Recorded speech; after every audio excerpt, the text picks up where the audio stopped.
არასამთავრობო სექტორი ხორბლის ტექნიკური რეგლამენტის შემუშავების დაჩქარებას და ხორბლის იმპორტზე რეგულაციების გამკაცრებას ითხოვს მეწარმეები კი ხორბლის იმპორტის მიმართულებით ბაზრების დივერსიფიკაციის მოლოდინში არიან.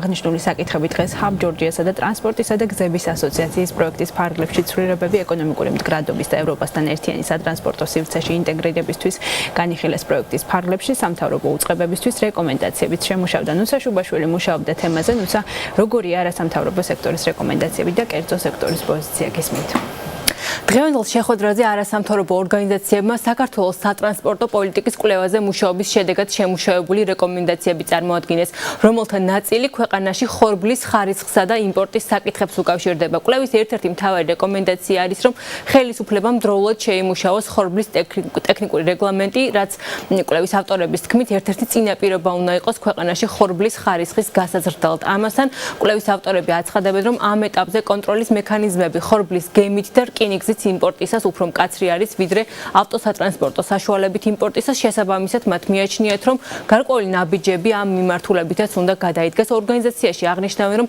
აუცილებელი არის ხელისუფლებამ იზრუნოს ხორბლის მარაგების შექმნაზეც.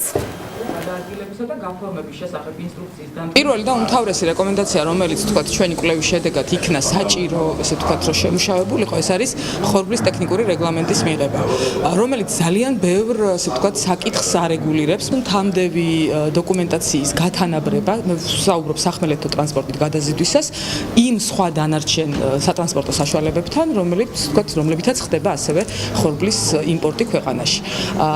აუცილებელია დოკუმენტების ჩამონათვალი შეივსოს მინიმუმ იმ დოკუმენტებით მაინც, რაც არის ფუმიგაციის შესახებ, ხარისხის შესახებ სერტიფიკატი, გენმოდიფიცირებულობის შესახებ, ანუ ყველა იმ ტიპის დოკუმენტი, რომელიც გარანტირებულად მოგცემს ინფორმაციას ხორბლის ხარისხთან მიმართებაში. და ჩვენ ვიქნებით ბევრად უფრო დაცული.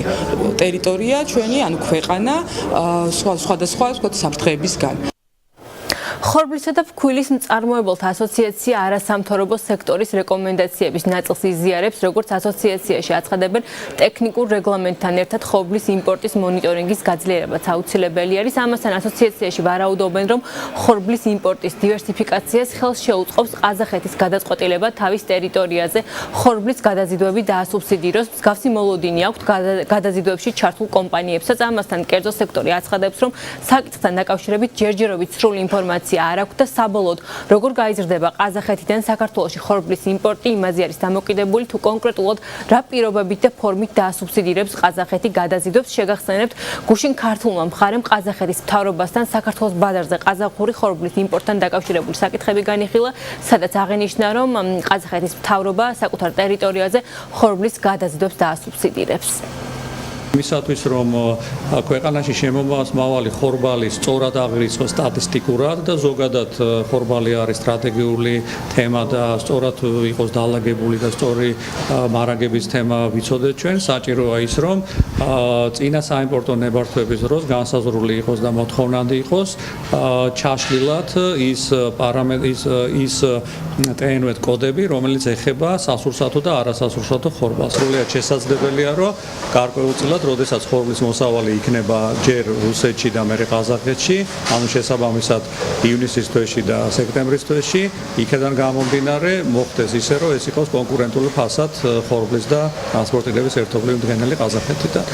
ეს იქნება, რა ვიცი, ერთ-ერთი ფაქტორი იმისათვის, რომ შესაძლებლობას იძლევა, რომ რაღაც პერიოდში ყაზახური ხორბალი შემოვიდეს დიდი რაოდენობით. რაღაც პერიოდშია დაუშვათ მე ვარაუდობ, რომ იქნება ოქტომბერი-ნოემბრის შემდეგ, რა თქმა უნდა, გაიზრდება თუ ეს კანონი იმუშავებს მაგ პერიოდშიც, გაიზრდება ყაზახეთიდან მოწოდე, მაგრამ იმ პერიოდში, როდესაც ახალი მოსავალი მოდის და არა მარტო გეოგრაფია, არამედ კიდე უნდა გავითვალისწინოთ კლიმატური მდგომარეობა, როდესაც ყაზახստანში მოსავალი უფრო გვიან მოდის, ვიდრე რუსეთის ახლოს მე ვამბობ, სტავროპოლის მხარე იქნება თუ კაბარდოს მხარე, იქ მოსავალი ბევრად უფრო ადრე მოდის, დაბალი ფასი აქვს და აქედან გამომდინარე პერიოდულობა ექნება სხვადასხვა სახელმწიფოებმა მოწოდებას.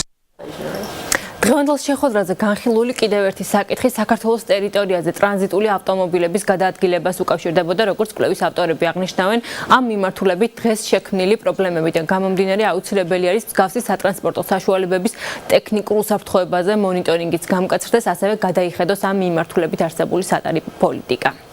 პრობლემა არის საბაჟოს ნაწილშიც, ანუ ვერ ხერხდება გატარება ამდენი სატვირთო სატრანსპორტო საშუალების, საბოლოოდ საგზაო უსაფრთხოების ნაწილში, პრობლემა არის გარემოს დაბინძურების თვალსაზრისით, ტურიზმის პირდაპირ ურტყამს ტურიზმს, ამიტომ ეს პრობლემები არის მოსაგვარებელი და ჩვენი რეკომენდაციები ზუსტად აი ამ კონკრეტული მიმართულებით არსებობს. გზას იყენებენ სატრანზიტოდ, ეს ერთის მხრივ კარგია, მაგრამ ჩვენ ხედავთ, ეს ძირითადად არის ძალიან ძველი კამაზი, რომელიც ბოლავს შავად და მათ არაფერი არ მოეთხოვებათ ამისთვის. და მესამე სატრანზიტო ტარიფები ჩვენ მეზობლები ამას ძირითადად დოლარებში ანგარიშობენ ხოლმე, ჩვენ შემთხვევაში ეს ლარი არის, ჩამორჩა უკვე სხვა ჩვენ მეზობელი ქვეყნების ტარიფებს. ჰაბჯორჯიესა და ტრანსპორტისა და გზების ასოციაცია პროექტის ფარგლებში შემუშავებული რეკომენდაციების მიწოდებას და წარდგენას სამთავრობო სტრუქტურების წარმომადგენლებისთვის გეკმავს. დიდი მადლობა ნუცა შუბაშულმა გაგვეცნო თუ რა მოთხოვნები აქვთ ხორბლის იმპორტიორებს სატრანსპორტო დარგთან დაკავშირებით. დიდი მადლობა.